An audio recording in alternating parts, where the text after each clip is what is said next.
राम लखन दोनों बन के चले हैं हो, बन बीच खेल शिकार, खेलत खेलत भाए ठीक दोपहरिया हो। राम के लागल पियस यही वृंदावनवा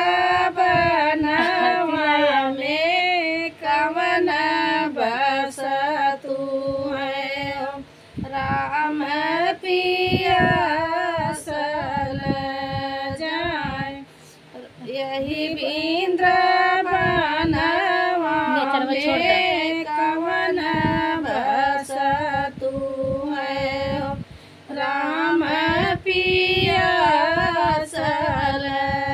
जाए बाँस के कईनिया से निकले सीतारा दे, हथवा गेरुआ मुख पान राम जय मारले उसकी से मुसकी हो।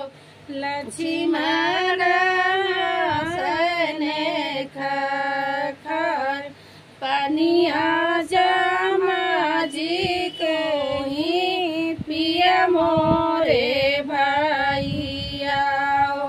ही तुम्हारी बाबी हमार पनिया जमा जी को ही पिया मोरे भैया हो।